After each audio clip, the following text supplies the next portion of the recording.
Assalamu alaikum everyone. Welcome to my YouTube channel. Welcome to a new video.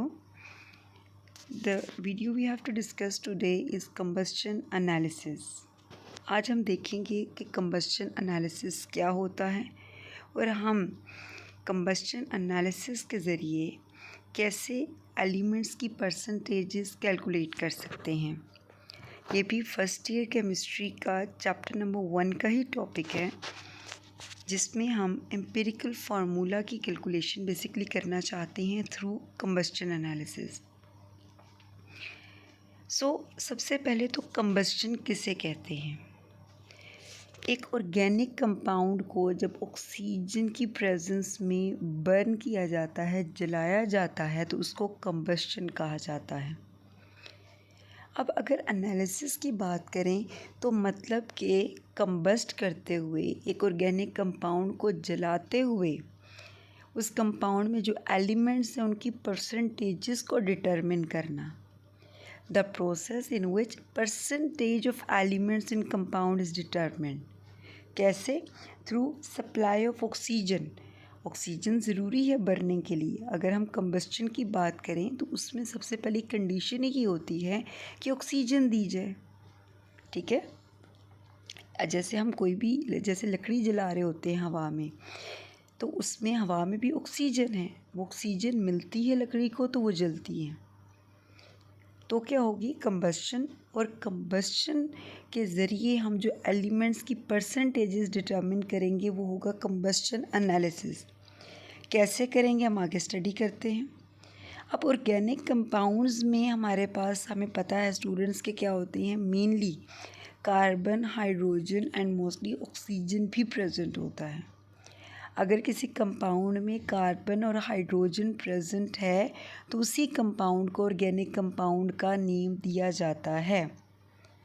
तो जो carbon, hydrogen और oxygen present होता है organic compound में, जब हम उस ऑर्गेनिक कंपाउंड की कंबस्शन करते हैं, उस ऑर्गेनिक कंपाउंड को जलाते हैं, तो क्या होगा? तो वो ऑर्गेनिक कंपाउंड में जो कार्बन और हाइड्रोजन है और ऑक्सीजन, वो किस में कन्वर्ट हो जाएगा? वो कन्वर्ट हो जाएगा, कार्बन कन्वर्ट होगा कार्बन डाइऑक्साइड में, हाइड्रोजन कन्वर्ट हो जाएगा वाटर में और हीट प्रोड्यूस होगी। राइट। अब हमने क्या करना है, हमने ऑर्गेनिक कंपाउंड में जो कार्बन है, हाइड्रोजन है और ऑक्सीजन, इनकी परसेंटेजेस डिटरमिन करनी है ना, कि कितने कितने परसेंट में ये एलिमेंट्स प्रेजेंट हैं कंपाउंड में। लेकिन हमने जब ऑर्गेनिक कंपाउंड को जलाया, ठीक है, ऑर्गेनिक कंपाउंड की जब हमने कंबस्शन की, तो अब हमारे पास कार्बन किस फॉर्म में है? कार्बन डाइऑक्साइड की फॉर्म में है। अब हाइड्रोजन किस फॉर्म में है? वाटर की फॉर्म में प्रेजेंट है।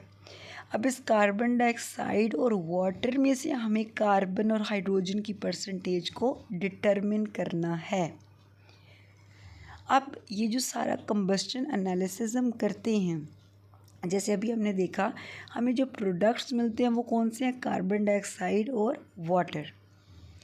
इन प्रोडक्ट्स को हम क्या कर लेते हैं? कलेक्ट कर लेते हैं कंबस्शन एनालिसिस में। कैसे? सेपरेटली कलेक्ट करेंगे और कैसे इन प्रोडक्ट्स में से हम कार्बन और हाइड्रोजन की परसेंटेजेस डिटरमिन करेंगे, अभी देख लेते हैं जी। ये हमारे पास एक फुल फ्लेश डायग्राम है कंबस्शन एनालिसिस की, कि कैसे एनालिसिस किया जाता है, क्या प्रोसेस यूज़ किया जाता है कंपाउंड्स में जो एलिमेंट्स प्रेजेंट हैं उनकी परसेंटेजेस फाइंड करने के लिए। सबसे पहला स्टेप स्टूडेंट, हम क्या लेंगे? हम एक सैंपल ले लेंगे ऑर्गेनिक कंपाउंड का। जो सैंपल लेना है वो क्या होगा? वेड मतलब कि वज़न करके हमने सैंपल लिया। उसको कहाँ पे लिया? कंबस्शन ट्यूब में। और कंबस्शन ट्यूब को हम फिट करेंगे फर्नेस में। हमने क्या किया? हमने अपना सैंपल ले लिया, ये देखिए ना, सैंपल लिया और सैंपल को हमने वेट किया पहले। मतलब हमने देख लिया कि जो हम सैंपल ले रहे हैं, जो ऑर्गेनिक कंपाउंड ले रहे हैं, उसका कितना वेट है। लाइक वो 20 ग्राम है, 30 ग्राम है, 40 ग्राम है। ठीक है, उसको हमने किस में लिया? कंबस्शन ट्यूब में। और इस ट्यूब को हमने रख दिया किस में? फर्नेस में। तभी वो जलेगा ना, हीट मिलेगी। और साथ ही हम क्या कर रहे हैं, हम जी ऑक्सीजन सप्लाई कर रहे हैं, जो कि इम्पोर्टेंट है, बहुत ज़रूरी है कंबस्शन के लिए। ऑक्सीजन को हमने सप्लाई किया ताकि हम क्या कर सकें, हमने फर्नेस में रख दिया अपने ऑर्गेनिक कंपाउंड को और ऑक्सीजन भी सप्लाई कर दी ताकि हम अपने कंपाउंड को, ऑर्गेनिक कंपाउंड को जला सकें। ठीक है, जब हमारा ऑर्गेनिक कंपाउंड कंबस्शन के प्रोसेस से गुज़रा तो हाइड्रोजन उसमें जो प्रेजेंट था वो कन्वर्ट हो गया वाटर में, और जो कार्बन प्रेजेंट था वो कन्वर्ट हो गया कार्बन डाइऑक्साइड में। अब क्या हुआ, अब ये जो वाटर है जो स्टीम की फॉर्म में प्रेजेंट है, जो कार्बन डाइऑक्साइड है, ये एब्जॉर्ब हो जाएगा, और जो बाकी गैसेस हैं, ठीक है, ऑर्गेनिक कंपाउंड को कंबस्ट करने से, जलाने से जितनी भी गैसेस प्रोड्यूस हुई वो किस में एब्जॉर्ब होंगी, वो एब्जॉर्ब होंगी एब्जॉर्बर्स में। 2 एब्जॉर्बर्स लिए हमने जी, पहला है मैग्नीशियम परक्लोरेट और दूसरा एब्जॉर्बर है जी 50% पोटेशियम हाइड्रोक्साइड या सोडियम हाइड्रोक्साइड भी लिया जाता है। ठीक है, हमने जो 2 एब्जॉर्बर्स लिए, देखिए पहला एब्जॉर्बर है जी मैग्नीशियम परक्लोरेट, जो कि है वाटर एब्जॉर्बर। मैग्नीशियम परक्लोरेट क्या करेगा, एक फ़िज़िकल रिएक्शन करेगा, मतलब फिज़िकली क्या करेगा, वाटर को एब्जॉर्ब करने की सलाहियत रखता है, एब्जॉर्बर है। ठीक है, मॉइस्चर एब्जॉर्बर, हाइग्रोस्कोपिक प्रॉपर्टीज़ हैं इसकी, तो ये क्या करेगा, वाटर को एब्जॉर्ब करेगा। दूसरा जो एब्जॉर्बर है वो है जी सोडियम हाइड्रोक्साइड या 50% पोटेशियम हाइड्रोक्साइड, जो कि क्या करता है, कार्बन डाइऑक्साइड को एब्जॉर्ब करता है और बाकी गैसेस आउट हो गई। हमने तो बेसिकली कार्बन, हाइड्रोजन और ऑक्सीजन की परसेंटेज डिटरमिन करनी है ना ऑर्गेनिक कंपाउंड में, क्योंकि ऑर्गेनिक कंपाउंड में मेनली यही 3 एलिमेंट्स होते हैं। तो हमने क्या कहा जी, 2 एब्जॉर्बर्स हैं, दोनों, एक एब्जॉर्बर वाटर को एब्जॉर्ब कर रहा है जो कि फ़िज़िकली एक रिएक्शन दे रहा है, फ़िज़िकली मींस के उसमें एब्जॉर्ब करने की सलाहियत है, हाइग्रोस्कोपिक प्रॉपर्टीज़ हैं। और जो 50% पोटेशियम हाइड्रोक्साइड है वो कार्बन डाइऑक्साइड के साथ केमिकली रिएक्ट करेगा, हमें पोटेशियम कार्बोनेट और वाटर मिलेगा। अब क्या होगा, अब जो एब्जॉर्बर्स के मैसेज में डिफरेंस होगा उससे हमें पता चलेगा कि कितना वाटर प्रोड्यूस हुआ और कितनी कार्बन डाइऑक्साइड प्रोड्यूस हुई है। ये बहुत ही इम्पोर्टेंट पॉइंट है समझने वाला। हमने जब ये पूरा एक जो लिया था, सेटअप लिया था, इसमें हमें पता था कि जो हमने मैग्नीशियम परक्लोरेट एब्जॉर्बर यूज़ किया है, इसमें मैग्नीशियम परक्लोरेट मतलब कितनी, इसका वेट कितना है, हमने वेट करना है ना पहले, जैसे हमने सैंपल का भी वेट किया था। हमने देखा था कि जी मैग्नीशियम परक्लोरेट जो एब्जॉर्बर लिया हुआ है जी 40 ग्राम। ठीक है, फिर जब इसने वाटर को एब्जॉर्ब कर लिया तो अब इसका वेट हो गया 80 ग्राम। अब जब हमने क्या किया, डिफरेंस किया इनके मैसेज में, पहले था जी 40, अब हो गया 80, तो जो डिफरेंस आया मतलब जो 40 ग्राम आया आंसर, वो क्या होगा, वो वेट होगा किसका, वाटर का। इसी तरह अगर हम कार्बन डाइऑक्साइड की बात करें, हमें अब कैसे पता चलेगा कि कार्बन डाइऑक्साइड कितनी प्रोड्यूस हुई है ऑर्गेनिक कंपाउंड से। हमें ऐसे पता चलेगा कि जो सोडियम हाइड्रोक्साइड या पोटेशियम हाइड्रोक्साइड एब्जॉर्बर है, हमने उसका वेट कर लिया, जो कि जी हम कहते हैं कितना है जी इसका वेट, सपोज़ इसका वेट है जी 30 ग्राम। फिर जब इसने कार्बन डाइऑक्साइड को एब्जॉर्ब कर लिया इस एब्जॉर्बर ने, तो वेट हो गया 40 ग्राम। अब इसके डिफरेंस से हमें पता चल जाएगा कि जी कितनी कार्बन डाइऑक्साइड प्रोड्यूस हुई, 10 ग्राम। तो इस तरह हम क्या कर सकते हैं, हम जो एब्जॉर्बर्स के मैसेज हैं उनमें डिफरेंस से हमें पता चल जाएगा कि कितना वाटर और कितनी कार्बन डाइऑक्साइड प्रोड्यूस हुई है। तो वाटर और कार्बन डाइऑक्साइड से तो हमें किसका पता चल जाएगा, हमें हाइड्रोजन और कार्बन की परसेंटेजेस का पता चलेगा। और ऑक्सीजन की परसेंटेज कैसे पता चलेगी, मेथड ऑफ डिफरेंस यूज़ करते हुए, वो भी हम अभी डिस्कस करेंगे। अब कौन से फार्मूलाज हैं जिनको यूज़ करते हुए हम परसेंटेजेस फाइंड करेंगे कार्बन, हाइड्रोजन और ऑक्सीजन की। अब देखें, पहले जैसे मैंने पूरा एक इस पे लेक्चर भी दिया है कि हम परसेंटेज किसी भी एलिमेंट की कैसे फाइंड करते हैं। हम कहते हैं जी mass of element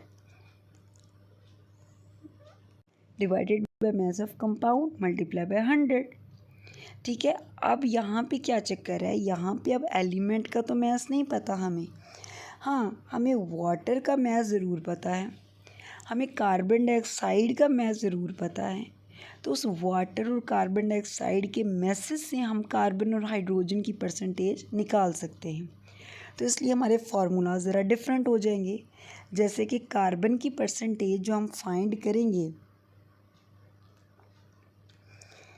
wait a minute students जी, तो कार्बन की जो हम परसेंटेज फाइंड करेंगे उसका फार्मूला होगा जी मास ऑफ कार्बन डाइऑक्साइड। अब यहाँ पे देखिए हम मास ऑफ कार्बन नहीं यूज़ कर रहे क्योंकि हमें कार्बन का तो नहीं पता मास, हमें इतना पता है कि कार्बन डाइऑक्साइड कितनी प्रोड्यूस हुई है। So mass of carbon dioxide divided by जो हमने ऑर्गेनिक कंपाउंड लिया था। अगर आपको याद हो तो हमने जब उसे फर्नेस में रखा, जब कंबस्शन ट्यूब में ऑर्गेनिक कंपाउंड को रखा तो हम उसका वेट करके रखेंगे। तो हमें मास पता है कितना हमने ऑर्गेनिक कंपाउंड लिया, मल्टीप्लाई किससे करेंगे, कार्बन का एटॉमिक मास है जी 12 डिवाइडेड बाय कार्बन डाइऑक्साइड का एटॉमिक मास है या आप कह लें मोलिकुलर मास है 44। देखिए कार्बन होता है 12, ऑक्सीजन 2 है और ऑक्सीजन होता है 16 मल्टीप्लाई बाय 2 32, 32 प्लस 12 हो गया 44 मल्टीप्लाई बाय 100। तो इस तरह हम कार्बन की परसेंटेज फाइंड कर लेंगे। हाइड्रोजन की परसेंटेज फाइंड कहाँ से होगी, वाटर से, mass of water divided by mass of organic compound multiply bye hydrogen का एटॉमिक मास। अब देखें हाइड्रोजन का तो एटॉमिक मास होता है 1.008, लेकिन यहाँ पे हम यूज़ करें 2.016। क्यों, क्योंकि वाटर में देखें तो कितने हाइड्रोजन्स हैं, 2 हाइड्रोजन्स हैं। तो इसलिए हमने क्या लिया 2.016 divided by molar mass of water जो कि होता है 18। देखें 2 प्लस ऑक्सीजन कितना 16, तो कितना हो गया 18, राइट, एंड मल्टीप्लाई बाय 100। तो इस तरह हम इस फार्मूला को यूज़ करते हुए परसेंटेज किसकी फाइंड कर लेंगे, हाइड्रोजन की। लास्ट रह गया जी के कौन, ऑक्सीजन। अब ऑक्सीजन की परसेंटेज कैसे फाइंड होगी, अब हमें कार्बन की भी परसेंटेज पता चल गई, हाइड्रोजन की भी परसेंटेज पता चल गई, तो टोटल 100 है। तो 100 में से हमने माइनस कर लिया percentage of carbon and hydrogen. ठीक है, सपोज कार्बन की परसेंटेज मतलब कार्बन का मास आया जी 20, हाइड्रोजन का कितना आया 30। तो यहाँ से पता चल गया ये तो हो गया 50, तो 100 में से 50 माइनस किया तो बाकी जो बचा वो किसकी परसेंटेज आ गई, ऑक्सीजन की, क्योंकि पीछे ऑक्सीजन ही एक एलिमेंट रह गया ना, कार्बन और हाइड्रोजन की तो परसेंटेजेस फाइंड हो गई। तो इस तरह हम क्या कर सकते हैं, हम एक ऑर्गेनिक कंपाउंड में जो एलिमेंट्स प्रेजेंट हैं उनकी परसेंटेजेस फाइंड कर सकते हैं थ्रू कंबस्शन एनालिसिस। तो अब एम्पिरिकल फार्मूला जैसे हमने डिस्कस किया था, एम्पिरिकल फार्मूला के 4 स्टेप्स, उसमें पहला स्टेप तो हमारा क्लियर हो गया, क्या, हमने परसेंटेज कंपोजिशंस फाइंड कर ली एलिमेंट्स की। अब हमें पता है कि हम कहते हैं जी 100 ग्राम कंपाउंड में परसेंटेज कंपोजिशन का मतलब होता है कि 100 ग्राम कंपाउंड में सपोज़ कार्बन, अगर हम ऑक्सीजन की बात करें, ऑक्सीजन की जी परसेंटेज कम आई है जी 50%। इसका मतलब ये हुआ कि 100 ग्राम ऑर्गेनिक कंपाउंड में 50 ग्राम ऑक्सीजन है। ऐसे ही है ना, बेसिकली हमने ऑर्गेनिक कंपाउंड में एलिमेंट्स के मैसेज फाइंड कर लिए। एंड बाकी जो स्टेप्स हैं और जैसा कि हमने स्टडी किया था एम्पिरिकल फार्मूला फाइंड करने के लिए, वो हम फाइंड कर लेंगे। मीन्स हम फिर क्या करेंगे, ग्राम एटम्स फाइंड करेंगे एलिमेंट्स के, फिर एटॉमिक रेशियो डिटर्मिन करेंगे एलिमेंट्स के दरमियान, और हमें अगर तो सिंपल होल नंबर रेशियो मिलती है तो वो क्या होगा, हमारा एम्पिरिकल फार्मूला होगा। तो इस तरह हम कंबस्शन एनालिसिस को यूज़ करते हुए, कंबस्शन एनालिसिस के थ्रू अपने जो ऑर्गेनिक कंपाउंड के एलिमेंट्स हैं उनकी परसेंटेजेस डिटर्मिन कर सकते हैं, और उन परसेंटेजेस से जैसे हम पहले एम्पिरिकल फार्मूला कैलकुलेट करते थे वैसे ही एम्पिरिकल फार्मूला कैलकुलेट कर सकते हैं। So this was all about combustion analysis and calculating percentages of elements from inorganic compound through combustion analysis and calculating empirical formula of organic compound. So hopefully आपको clear हो गया होगा ये पूरा concept. अगर कोई क्वेश्चन हो, कोई क्यूरी हो, कोई सजेशन हो, कमेंट बॉक्स में ज़रूर कमेंट कीजिएगा। वीडियो अच्छी लगे तो लाइक ज़रूर करें, शेयर करें एंड चैनल सब्सक्राइब करना मत भूलें। अगर अभी तक आपने चैनल सब्सक्राइब नहीं किया तो ज़रूर सब्सक्राइब करें एंड बाकी अपने फेलोज़ के साथ भी शेयर करें। सो फी अमान अल्लाह टिल नेक्स्ट वीडियो।